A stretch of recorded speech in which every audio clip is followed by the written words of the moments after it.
Well,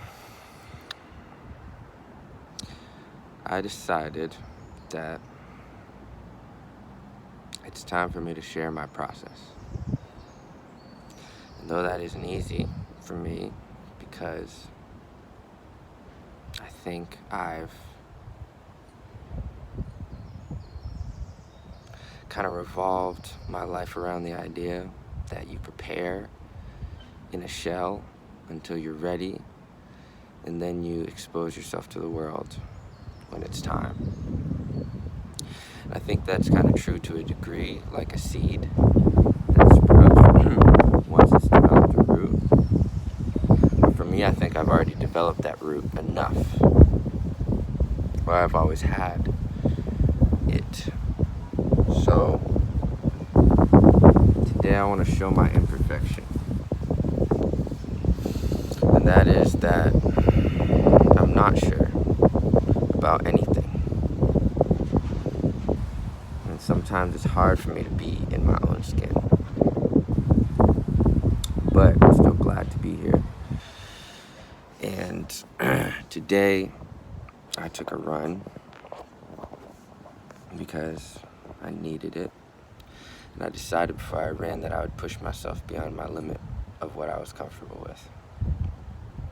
So I ran and I ran and I ran until I couldn't or didn't want to. I paused and I took a sip of water, and then I kept going. And that happened a few more times until finally I saw my house appear in the distance, and I decided to run at a full pace at it. And by the time I got there, I was I was very nauseous. I was not almost throwing up, but I was very nauseous. And I felt sick to my stomach, and I had to sit down.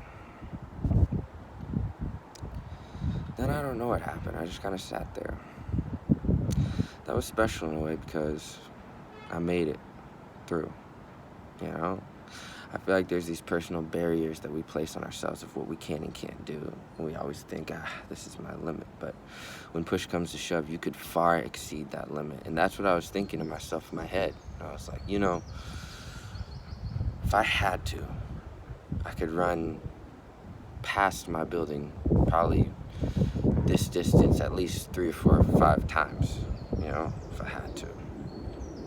So I was gathering all that spirit of the people around me and remembering, who I fight for, who I live for, why I live, what's my purpose, I don't breathe just to exist for myself in the same way that these trees don't just breathe for themselves.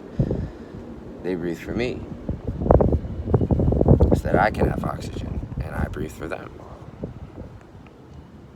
So that continues the cycle. And I want to be a part of that cycle. I want to live again. I want us all to live again. We're here in these little boxes that we hide from the world, in ourselves, but not really in ourselves at all. Just sheltered. And it's time to break out of that shelter and become.